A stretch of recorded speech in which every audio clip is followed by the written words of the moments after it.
ตอนว่ากรรมมุนาวัตติโลโกแปลว่าคนเฮามีกรรมเป็นของตนเองเฮาจะดี เฮาจะสูงจะต่ำจะรวยจะจนก็เพราะว่ากรรมเฮาจะอยู่สบายหรือว่าอยู่ลำบากก็เพราะว่ากรรม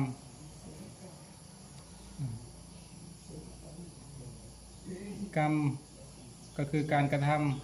ำเช่นว่าเฮาปลูกข้าว เฮาก็จะได้รับข้าวเฮาปลูกมะกล้วยเฮาก็จะได้มะกล้วยเฮาปลูกมะโมเฮาก็จะได้มะโมคนสอนมาแบบนี้คนเฮามีกรรมเป็นของตนเองย่อมหมุนเวียนไปตามกรรมคือไปตามกรรมหมดแหละเฮาเฮ็ดกรรมอันใดเฮาก็จะได้กรรมอันนั้นคือก็บ่าว่าเฮาปลูกข้าวเฮาก็จะได้ข้าวบ่มีทางว่าเฮาปลูกข้าวเฮาจะได้มะม่วงเฮาจะได้มะโมบ่มีทางมันผิดเฮาปลูกมะโมเฮาจะได้ข้าวกับบ่มีแต่ว่าเฮาปลูกข้าวเฮาก็ต้องได้ข้าวเฮาปลูกมะโมเฮาก็จะได้มะโมคนว่าคนเฮาก็ต้องหมุนเวียนไปตามกรรมคือการกระทำของเฮาเองนั่นแหละเฮาเรียนหนังสือเฮาเรียนเลขเฮาก็จะได้ความรู้เกี่ยวกับเลขเฮาเรียนภาษาเฮาก็จะได้ความรู้เกี่ยวกับภาษาเฮาเฮ็ดหน้าเฮาอยู่กับหน้าเฮาเรียนรู้กับการเฮ็ดหน้าเฮาก็จะได้ความรู้ในการเฮ็ดหน้าเฮาหาอยู่หากิน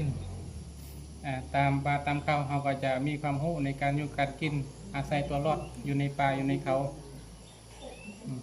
อันนี้มันว่ามันก็เป็นธรรมดาของคนและสัตว์ก็ต้องหมุนเวียนไปตามกรรมบ่มีว่าเฮาอยู่ซื่อๆแล้วก็จะได้กินข้าวเลยแม่นบ่เฮาอยู่ซื่อๆหรือว่ารวยเลยก็บ่มีเฮาอยู่ซื่อๆสบายเลยก็บ่มีหรือว่าเฮาอยู่ซื่อๆหรือรวยเลยก็บ่มีอยู่ซื่อจนเลยก็บ่มีจนรวยดีหรือบ่ดีสุขหรือทุกข์มันก็อยู่ที่การกระทำของเฮาอยู่ซื่อๆนี่ก็สุขบ่ได้เฮาอยู่ซื่อๆนี่ก็จะทุกข์ขึ้นมาก็ทุกข์บ่ได้คือเฮาอยู่ซื่อนี่สิให้เฮาบาดเจ็บขาบ่บาดเจ็บแขนก็เป็นไปบ่ได้นอกจากว่าเฮาไปตีเขาก่อนเฮาไปตีเขาก็บ่ตีเฮาคืนอันนี้เป็นว่าคนเฮาเฮาจะได้อันใดเฮาจะเป็นไปแนวใดก็ขึ้นอยู่กับกรรมก็คือการกระทำกรรมเลยกรรมคือการกระทำทางร่างกายของเฮาทางวาจาทางความเว้าทางความคิดเฮากระทำแบบใดเฮาก็จะได้แบบนั้นเฮาเว้าแบบใดเฮาก็จะได้รับแบบนั้นเฮาคิดแบบใดเฮาก็จะเป็นไปตามนั้นเพิ่นว่าให้เชื่อเรื่องกรรมให้เชื่อเรื่องการกระทำของเฮาบ่ให้เชื่อผู้อื่นบ่ให้เชื่อสิ่งที่เฮาเบิ่งบ่เห็นบ่ให้เชื่อแต่ความเชื่อของเฮาแหละเช่นว่าพุทธปีศาจเทวดาบ่หรือว่าสิ่งศักดิ์สิทธิ์สิ่งเหล่านั้นบ่ได้ช่วยเฮาบ่มีความหมายต่อเฮามีแต่ตัวเฮาแหละที่สามารถสร้างขึ้นมาทั้งความสุขและความทุกข์ก็ล้วนเป็นตัวเฮาที่สร้างขึ้นมา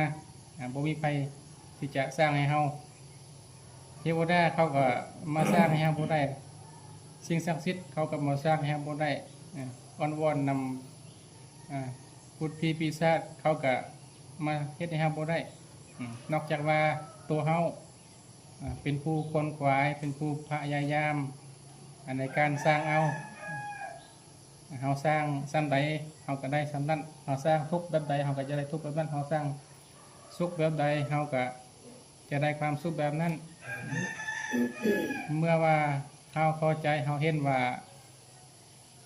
คนเฮายอมเป็นไปตามกรรมยอมเป็นไปตามอำนาจของการกระทำของเฮาเพิ่นจึงให้ เชื่อ และกระทำกรรมดีเพราะว่ากรรมดีนี่ส่งผลให้มีความสุขเมื่อว่าเราต้องการความสุขเราก็กระทำสิ่งที่เป็นความสุขเมื่อเราต้องการความทุกข์เราก็กระทำสิ่งที่เป็นความทุกข์เราเป็นผู้กระทำเองเลยบ่มีใครที่จะเฮ็ดให้เราคือเรากินข้าวแล้วเรากินข้าวเราก็อิ่มบ่ให้ลูกให้หลานคิดแทนเราก็บ่อิ่มนอกจากว่าเรากินข้าวเองเราจึงจะอิ่มให้เป็นแบบนั้นมีมีแต่สรุปย่อๆซ้ำนี่แหละก็คือทุกอย่างรวยหรือว่าจนหรือว่ามีความสุขมีความทุกข์ทุกอย่างมาจากการกระทำของเราเองให้เชื่อมันแบบนี้บ่ให้เชื่อว่าเราจนนี่เพราะว่าเทวดาสาปส่งหรือว่าพี่สาปส่ง